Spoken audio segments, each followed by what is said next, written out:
Hello, this is Phil Klaus here with the DyKnow training. I'll take you through some of the different parts of DyKnow today. If you haven't yet to log into DyKnow, all you do is you go up to DyKnow.me and it will ask you, when you go to that page, you'll see a blue box that says sign in with Google. Click on that box and use your school account and it will log you in. It'll take you to a page like this. You won't have all these parts up here, but you'll have your classes in here already. If you have multiple classes of each of your periods, please let me know and I will help out.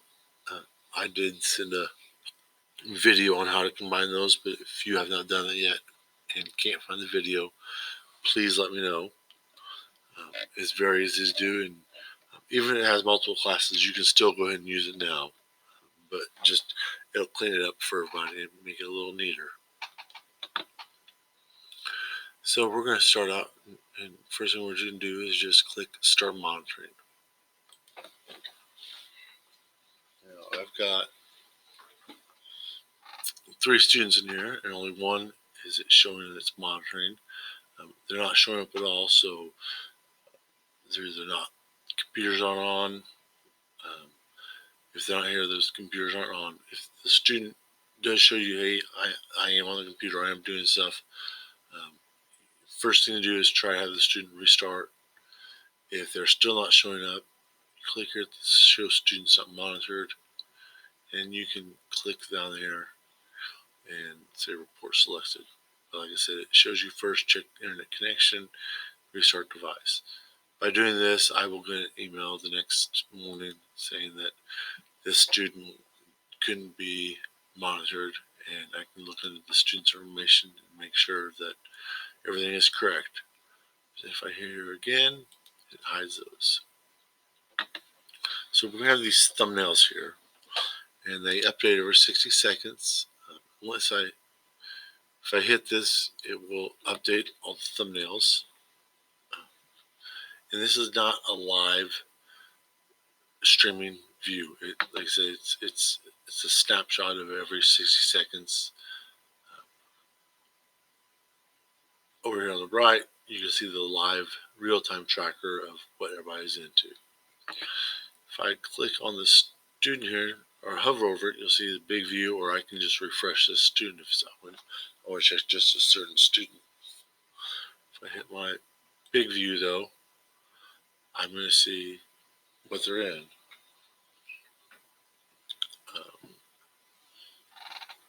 From this point, I can send the student a message. Got a couple of them here, or I can do a custom message. I can lock their device, or I can not lock the device. If I say yes, it's going to lock the device. I can hit time to release. It would lock the device for however much time I want it to do. Let's say for 10 seconds. I select it's just the one student, and this is not this. I'm logged in as a student, so it's not what he's actually doing. We hit send, and we're going to see that this is what he has on his screen. Attention, your device has been locked by Phil Klaus in the class. And then here, 10 seconds later, the student was successfully unlocked. And that was just for the one student. If I don't like what he's on, I can block him. And it's blocking just that student. This current side is, or this side is going to block everyone in that group, but I only have one student on right now. Because this side is currently blocked. I can remove that blocking plan.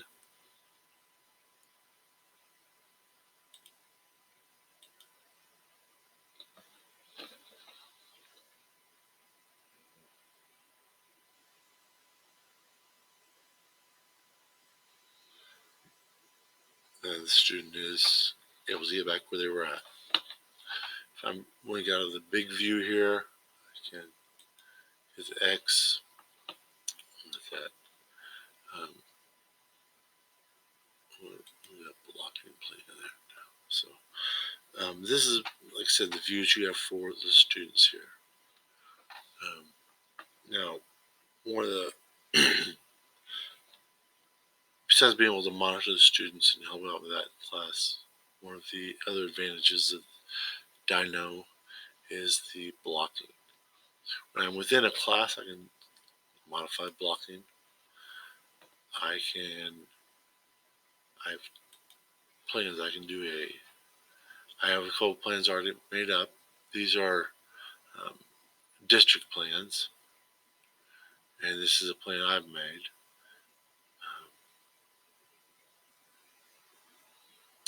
If I want to make a new plan, I chose allowing all. It means there's nothing blocked. It is still blocking what's on our filter, but we haven't set up any plans. When I clicked allow only, then it gives me some other options. I can have a time that this plan ends. I can name the plan. So I'm going to test 2. And I can decide, is it allow only or block only? Allow only means I'm giving the sites that they are allowed to go to. The Plato, I have the Plato plan, and it's got a bunch of websites in there, and that's the only thing they're allowed to go to for the credit recovery classes. I also have a peardeck.com one that I had Mr. Rose trying out with Pear Deck, and so that only allows them into those areas. So by having an allow only plan, I can add websites here. So maybe I want them to only be in. I don't want to be in YouTube for whatever reason. So I want to be in. As I start typing it in, it pops up here, and I will usually. If it's got a couple different ones, I'll put a couple of them in there, and you may have to end up modifying these blocking plans as you see, oh, I forgot to add this website in or that, or I didn't mean for it to be blocked to this. And you can add it and it will update. The applications, like I said, examples, Microsoft Word, Google Chrome, OneNote.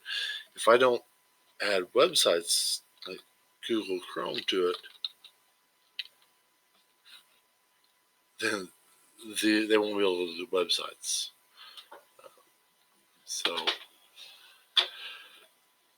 And that'll work with the Chromebooks just fine. But if you are ever in the labs,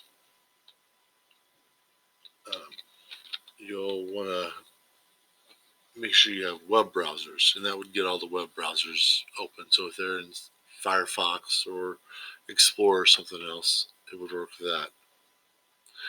So, like I said, heads up, your students may try to access the internet through a different browser, add web browsers to your application. So that's what we did there.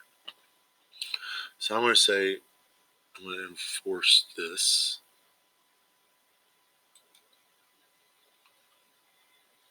And if I update this, you'll see that he is now blocked. If I go to his computer, go to YouTube,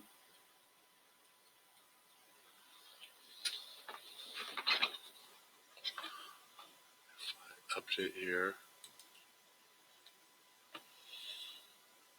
I'm going to see that YouTube is, you can get YouTube. So I'll see where he is at there.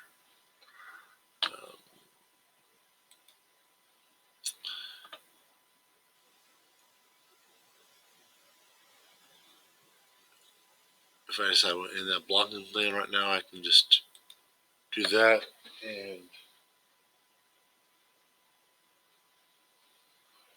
the student can now get back into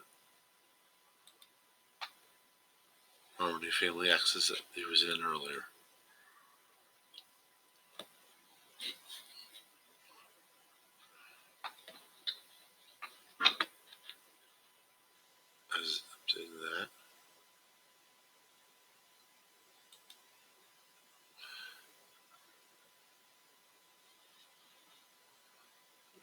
there are going to be hiccups with this, as we can see.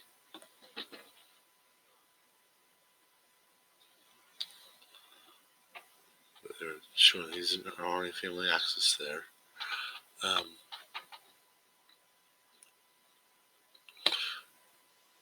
going to go ahead and modify blocking again.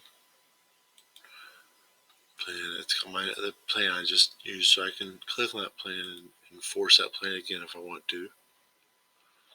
I can also do block only plans. I know a couple teachers have done this. You know, they want students working, so they don't want them going to YouTube. They don't want them going to cool math games. They just want them working on their stuff, so they will block certain sites. So I could block YouTube.com. I can whatever we want to block, we can block.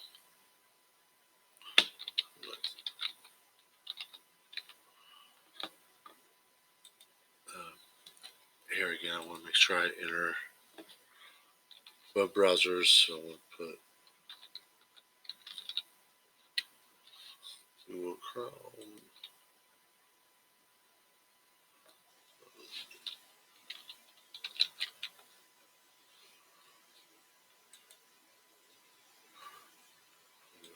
Enter Drive. We'll go to Google Drive. So, and like I said, you're going to have to adjust these as you do it. And if the students say, "Hey, I need to get to this," and it doesn't work, then you can try to add the website and enforce it, or just turn that off right there. It's no big deal. So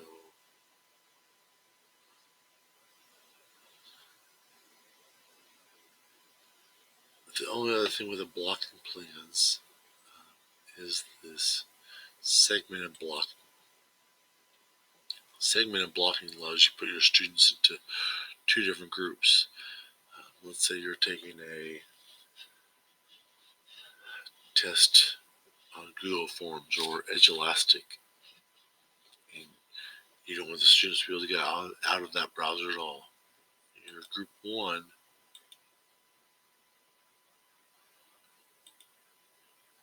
can have one plan. So maybe they're in Play-Doh plan.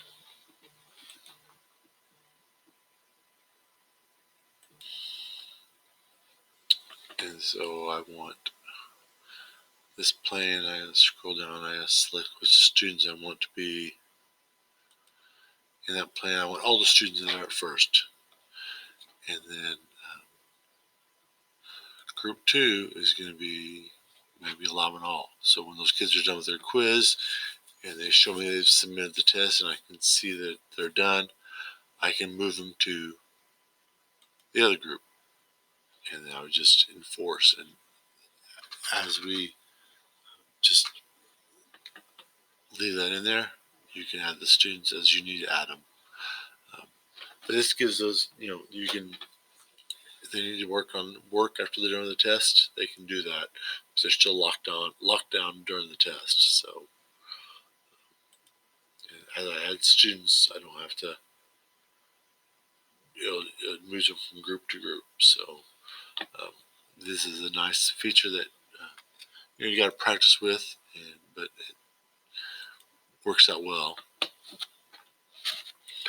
So the one issue that we've been having is students will go from one class to the next, and the teachers are forgetting to hit end monitoring. So that's one of the big things we have to do that. But if you start monitoring in your class, and a student is being monitored by another teacher, you will see up here, it will say, you'll see a little yellow circle and monitored by another teacher, and you can click over there and you can take control of that student. It'll kick them out of the other class and let you have control of that student again. So it happens. It's not a big deal. If you see happening every day with the same teacher, then you'll need to address that with them. But teachers, you just got to make sure you hit in monitoring. Just to take attendance at the beginning of the period, hit in monitoring at the end. And I recommend anytime you have the students on devices to monitor, even if you're not doing any kind of blocking or modifying any of that, monitor them, because you're able to go through, and we'll show it here a little bit, you're able to look at the history of your different periods, and you can see what the kids were doing during the class. I know DyKnow recommends the first few times you use this, just let it monitor. Don't block anything, just let it monitor. And then look at what the students were getting into. And you might see some sites that you say, you know what, they don't need to be in these during my class. And you can add those to a block only plan. But it just gives you, that way you can kind of see what they're doing.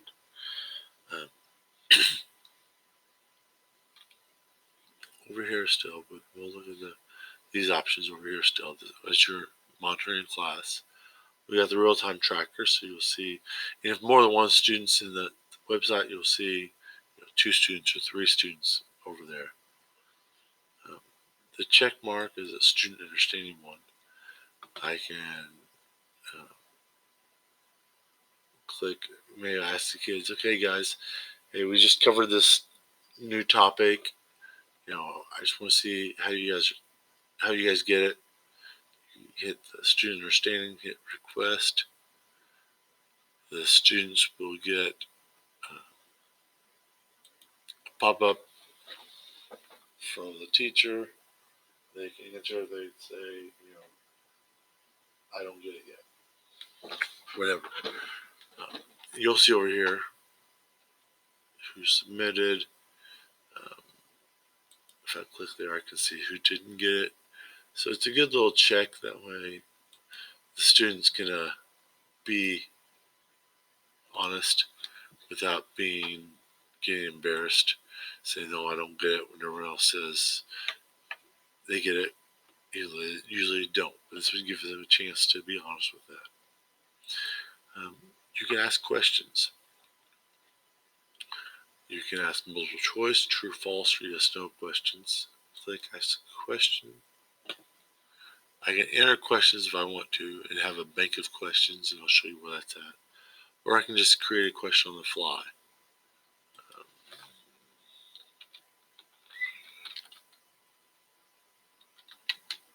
Which is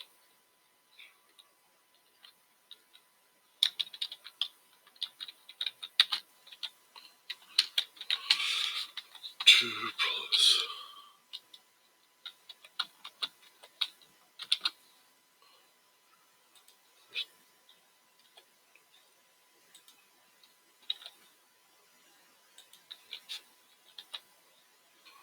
I can add other options I want to. I can see which one is correct. I can send it out to the student. And the student gets it automatically. We don't see it up here automatically because it refreshes every 60 seconds.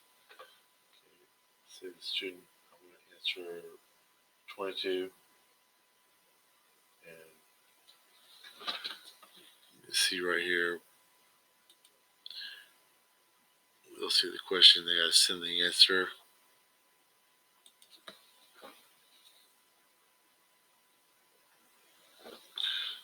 And I can see over here, 1 of 3 have submitted. I can see what their answer was. You'll see all the stats for that. The last thing is the attention. So I'm monitoring certain kids that are messing around. I can lock them, I can lock up all. I can lock the whole class if I want to. Attention. I just want to say,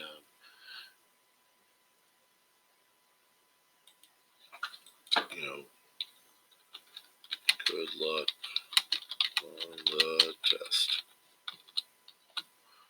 And I can have a time release or not a time release, or I can just have it send the message and it won't lock the device.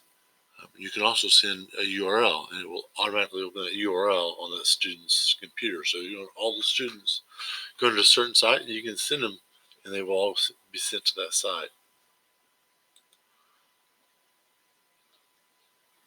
So as you'll see right here, since it's not locking the device, message, that's the message he gets. And the student just says, got it. Now the student screen is actually just real small, so it gives you those options.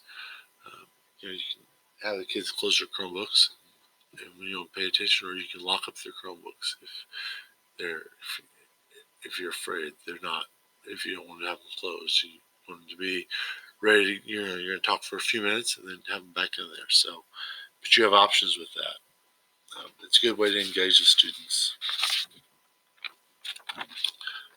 I'm going to go ahead and end the monitoring session here. And, I can look at class history from up here. I can set blocking plans up here if I want to set them beforehand, not just when I'm in the class. If I have certain questions I can have my bank of questions I can pull from. Class history, I can choose classes. I like just choosing down here. I can view the class history.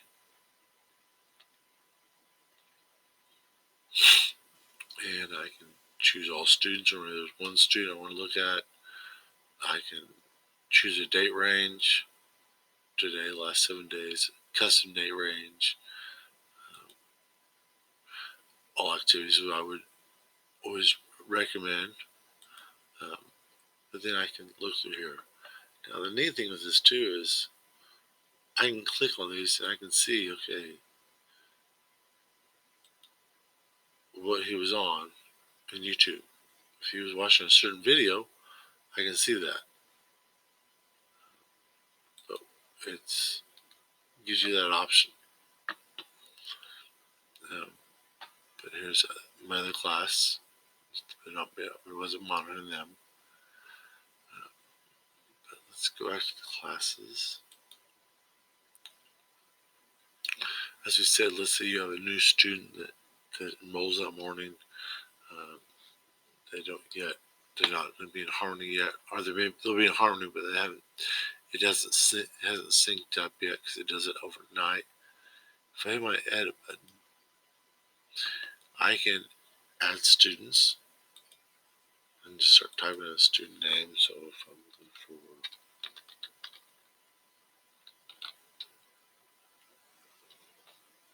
okay, but I can just add students. I see the teachers pop up, but I can only add students. If that student is not in harmony, when it runs a sync that night, it will delete that students out of that class. You can also add a co-teacher. Maybe you've got an assistant in the class. You both want to be able to view. You have that option.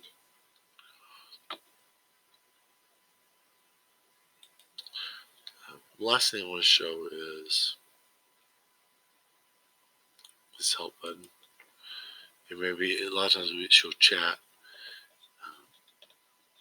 If it's during their hours, you can chat live with them right there. You have a question, you can ask them, and they usually respond fairly quickly during the day.